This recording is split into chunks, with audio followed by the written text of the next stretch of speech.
Many low-budget filmmakers would shy away from making a medieval fantasy with sword fights, horses, and markets full of extras, but not us here at Ren the Girl with the Mark. I'm Neil Oseman, showrunner of the series, and these are the top 10 tips from our team on how to get the epic fantasy look without breaking the bank.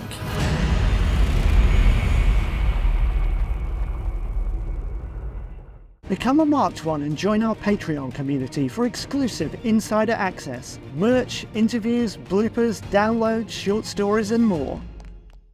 1. Consider building a set. Historic buildings can be expensive and restrictive to film in. Building a set may work out cheaper in the long run.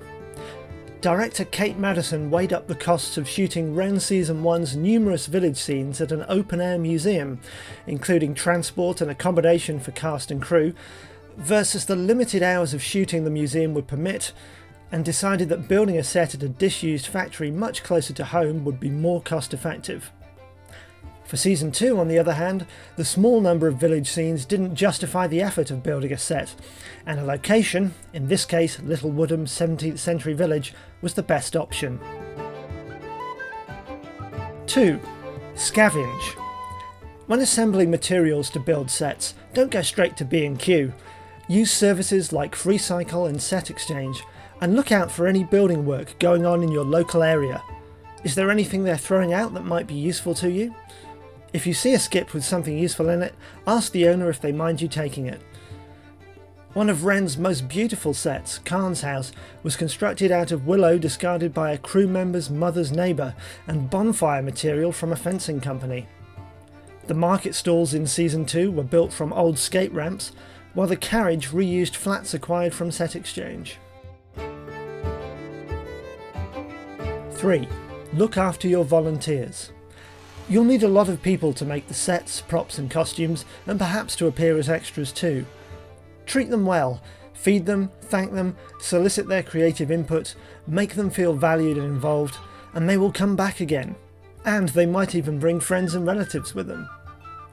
During the building of Ren's Season 1 village set, barbecues were held for all to enjoy, and during both seasons I edited a sizzle reel to show everyone the fruits of their labour so far and boost morale. 4. Have texture in your cinematography. Cross lighting, that's lighting from the sides, can help bring out textures in the sets and costumes to make them feel more authentic. Using a smoke machine will help age the images and bring sets to life. We borrowed an Artem exterior smoke gun and various hazers for Ren, but in a pinch a barbecue or fire pit will do the job. 5. Know where to scrimp and where to splurge. Spend time and money on your hero props and costumes, and you'll be able to get away with cutting corners a little on background items. For example, Ren's imposing Commander Othon, played by Richard Zeman, was given a highly detailed costume featuring real leather arm guards, custom made. But the rank and file he commands wear pre-existing arm guards made of rubber, albeit highly realistic, kindly lent by Norton Armouries. 6. Dirt is important. Break down and dirty your costumes until you're sure you've gone too far, then dirty them some more. Hair, faces and fingers should be dirty too. Hunter, Alexander Hackett, wears a white shirt in Ren. Even when it looked quite dirty to the naked eye, it still appeared clean on camera.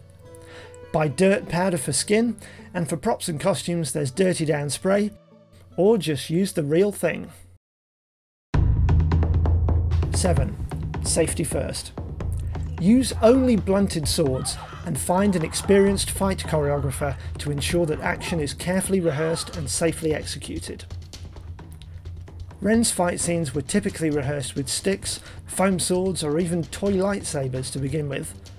This would progress to Tai Chi, that's slow motion rehearsals, using the real but blunt weapons.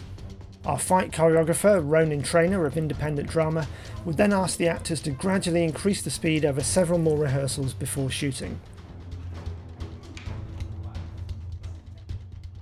8. Get back to nature. Forests and other exterior locations can be cheap and easy to shoot in without seeing any evidence of modern life. Perhaps meadows or patches of woodland can be found close to home, though time spent location hunting can often pay dividends when you turn up a gem, like the Molise castle ruins used in Rennes. Remember that everywhere is owned by someone, and you should always try to seek permission before shooting, especially if using weapons or lighting fires. 9. Avoid anachronisms.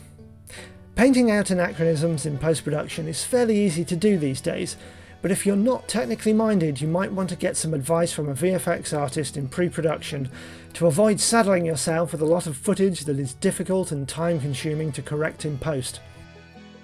Set dressing like straw, barrels or bundles of sticks can be used to hide modern drain pipes or cover tarmac. A warehouse towered over Rennes Season 1's village set, but careful framing was used wherever possible to avoid seeing it. 2 small walls, built for the purpose, were moved to cover any modern-day paraphernalia on a shot-by-shot basis. On location in Wales for Season 2, a modern road surface and signage were covered with straw and ivy. 10. Use your imagination. Fantasy doesn't have to be filled with fire-breathing dragons and besieged castles. Genre fans will expect a certain look in terms of design, but if you tell an original story with interesting characters, you don't necessarily need a lot of showy VFX. Many of Rennes' most critical scenes involve just a few characters in a relatively small set or location. Genre filmmaking, even medieval fantasy, needn't be as expensive as you think. With a committed team, attention to detail, a little bit of crowdfunding cash and a lot of thinking outside the box, you too can make an epic adventure that transports your audience to another world in another time.